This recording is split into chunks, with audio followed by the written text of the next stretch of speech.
राहुल गांधी फिर से एक प्रोजेक्ट को लेके गवर्नमेंट पर अटैक कर रहे हैं और इस बार बात हो रही है एक ऐसे आइलैंड की जिसका नाम शायद आपने पहले कभी सीरियसली सुना भी नहीं होगा, ग्रेट निकोबार।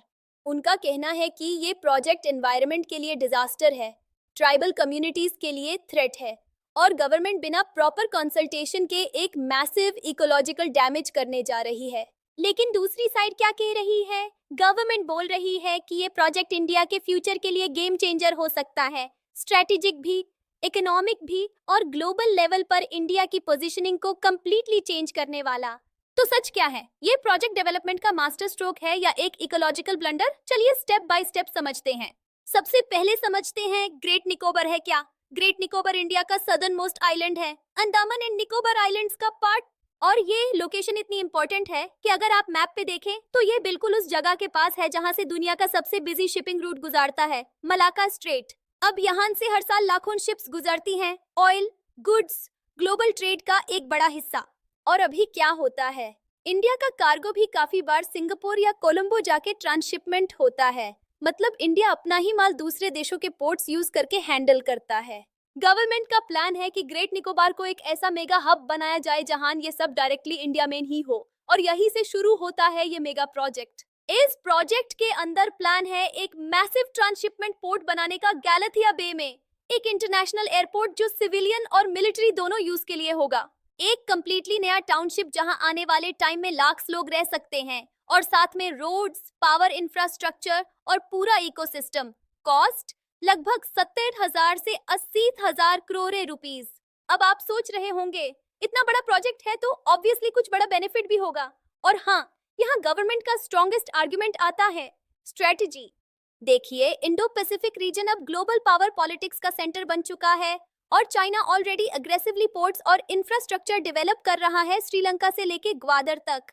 इंडिया के पास लिमिटेड स्ट्रेटेजिक पॉइंट्स हैं जहां से वो इफेक्टिवली प्रेजेंस दिखा सके। ग्रेट निकोबार उनमें से एक है।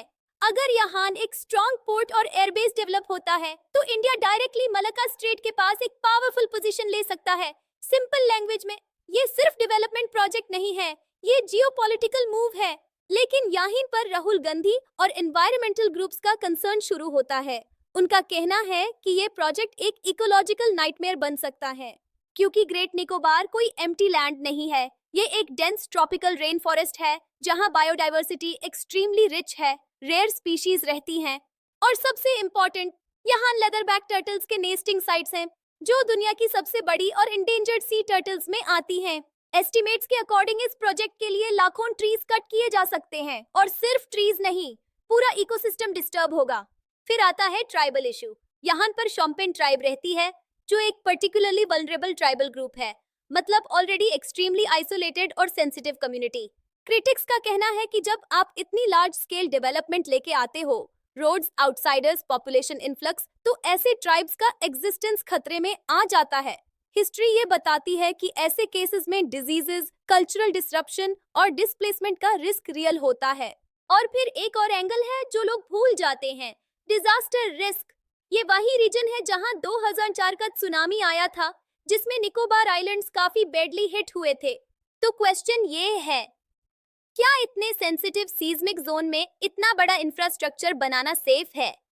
राहुल गांधी इसी सब पॉइंट्स को हाईलाइट करते हुए बोलते हैं कि गवर्नमेंट एनवायरमेंटल क्लियरेंसेस को फास्ट ट्रैक कर रही है और लॉन्ग टर्म इम्पैक्ट को इग्नोर कर रही है। लेकिन गवर्नमेंट का जवाब भी इक्वली स्ट्रॉन्ग है। उनका कहना है कि एनवायरमेंटल सेफगार्ड्स रखे गए हैं, ट्राइबल एरियाज को प्रोटेक्ट किया जाएगा और डेवलपमेंट और कंजर्वेशन के बीच बैलेंस मेंटेन किया जाएगा। और सबसे इम्पोर्टेंट, इंडिया अगर ग्लोबल पावर बनना चाहता है तो ऐसे स्ट्रेटेजिक प्रोजेक्ट्स अवॉइड नहीं कर सकता। तो आप देखिए, ये एक टिपिकल पॉलिटिकल डिबेट नहीं है, ये एक डीपर कॉन्फ्लिक्ट है। एक साइड कह रही है ग्रोथ, सिक्योरिटी, ग्लोबल पोजिशनिंग, दूसरी साइड कह रही है एनवायरमेंट, सस्टेनेबिलिटी, ह्यूमन कॉस्ट। सच शायद बीच में है। अगर प्रोजेक्ट रिस्पॉन्सिबली एग्जीक्यूट होता है, एनवायरमेंटल सेफगार्ड्स जेन्युइनली फॉलो होते हैं, ट्राइबल राइट्स रिस्पेक्ट किए जाते हैं, तो ये इंडिया के लिए एक सिंगापुर लेवल अपॉर्चुनिटी बन सकता है। लेकिन अगर ये सिर्फ स्पीड और स्केल के चक्कर में पुश किया गया बिना प्रॉपर इम्प्लीमेंटेशन के, तो ये एक इरिवर्सिबल डैमेज भी बन सकता है।